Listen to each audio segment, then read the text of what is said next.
Assalomu alaykum hurmatli vatandoshlar. Mana bugun 21-oktyabr davlat tili qabul qilingan kun. Albatta bizni ona tilimizga bo'lgan e'tiborimiz bu bobolarimizdan meros bo'lib qolgan tilga e'tiborimiz albatta buyukdir. Buni har bir jabhada biz demak ona tilimizga e'tibor berishimiz kerak, hurmat qilishimiz kerak, qadrlashimiz kerak.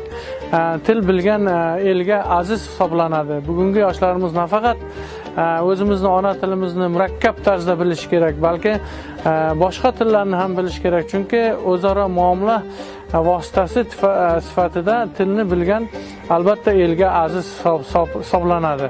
Shu o'rinda shoir Avaz O'tarni demak til to'g'risida she'rdan to'rtlik keltirmoqchiman.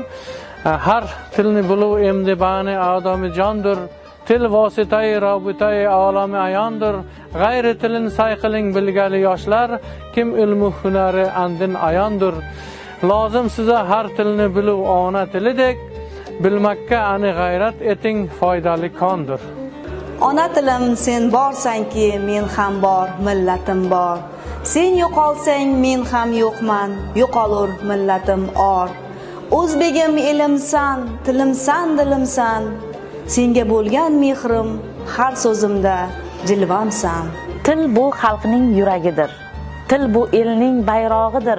Har kim sevsa ona tilin, demak sevgan vatanidir. Tilim bu jonim, ruhim, hayotim. Sen ila topdim men hayotim. Har bir so'zingda bor mehr, or.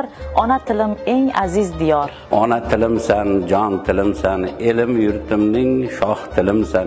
Ne bobomdan meros bo'lgan, o'zgarmas, so'nmas qon tilimsan. Bugun 21-oktyabr o'zbek tili davlat tili deb qabul qilingan kun munosabati bilan bizning jamoamizda ham til bayrami tadbiri o'tkazildi. Tadbirda jamoamizdagi xodimlar aktiv, faol ishtirok etishdi.